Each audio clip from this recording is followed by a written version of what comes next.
Hey guys, the time has come. The leaves are still falling at my house, and we are still eating our Halloween candy, but, but it is time to start with the holiday creations. And today I'm starting off with one that I call Winter Woods. This has a special edition in the base oils. I have melted some menthol crystals. So, leaning over this batch, even with my safety goggles on, all of my safety gear in place, it's still very chilly to smell and it gets in your eyeballs. When I make my shower steamers, the entire house, my entire house, we have a big house, but you can smell the menthol crystals throughout the entire house. It's wild. So this is very, very, very powerful. If you are a soap maker and are wanting to try out menthol crystals, it's basically just a solid version of essential oils. It's very powerful. A little goes a long way. So if you're using it in cold process soap, I recommend no more than 2% usage rate. You do not want to freeze anybody or have a chemical reaction on somebody's skin. You don't know how sensitive people are. You just don't want to take any chances. That's just the recommended usage rate. I usually go about 1% in my soaps, because that's coming in contact directly with your skin. The shower steamers don't. You should never have direct contact as far as in the shower, and you don't use them in the bath. Mine, you don't. Some bath bombs do have menthol crystals in, but not my shower steamers. You do not take a bath with them. So the colorants for today's batch, the brownish red is Rhassoul clay. It does really have more of a red hue after saponification. It's quite chocolatey brown now, but it will get a lot more red with the saponification process. And then that blue is a clay and mica blend. I really love that beautiful, vibrant blue.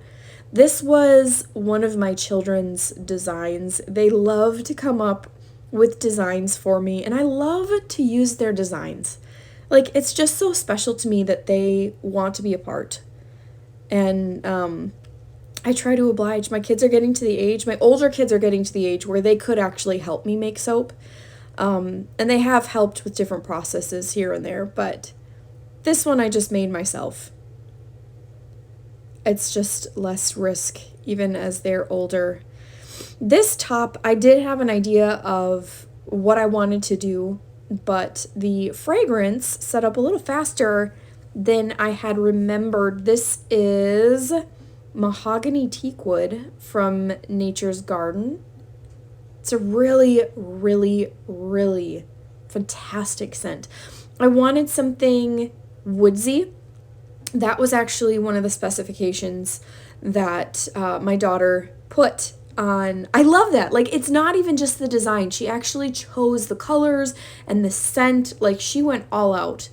And the glitter on top that I'm going to put on in just a minute. But this top, she didn't have a specific design idea for the top. She just knew she wanted glitter. And so I just pivoted because it was getting quite thick, and I wanted to be able to get some kind of swirl on there before it completely solidified. So I didn't do what I was planning, but that's just part of the process, honestly. Good soap maker will be able to pivot when things do not go according to plan. And there's always a moment or two of like panic, like, what do I do? What do I do? I need to think. But being able to change things up in the moment, it's a real skill. And then this glitter, I did a fairy duster from Mad Micas, and then this is biodegradable glitter from the Good Glitter.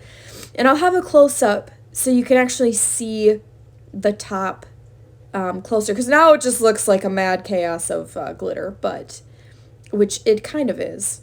I mean, the name of the batch is Winter Woods, so winter woods can be a bit chaotic, you know what I'm saying? I always like to wipe down the edges. That's always so satisfying. I got that marble turntable, the Lazy Susan at Marshall's a few years ago, and I'm absolutely in love with it. I had it on our table for a while, our dining table. I just didn't like it on there. And with kids, I don't know. It was like, you know what, pretty stuff will come later. Right now, we're just dealing with practical. This batch I did unmold way too soon. As you can see, the sides are still very sticky. But those are easily cleaned up. If you're despairing because your sides look like that, get yourself a planer from Amazon. They're not expensive. They're 10 or 15 bucks. They have a little blade that can really easily smooth out either the face of the bar or the top of the bar or the side of the bar. If it looks a little rough, it's okay. It's okay. You can fix it or you can leave it if you like the rustic look. But usually you can clean something up. Now here I am stamping my business stamp. I decided to do it on the back instead of the sides.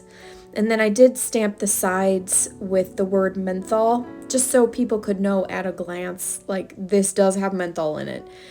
You might not be able to smell it right off the bat, but when you use it, you will be able to feel it. So here they are. You can see those sides are all planed up. I love how they look. This was a really fun batch to make. This batch and all of my Christmas items will be available in my shop November 15th at bluehavensoapery.etsy.com. Thanks for watching, guys. I hope you have a great day today.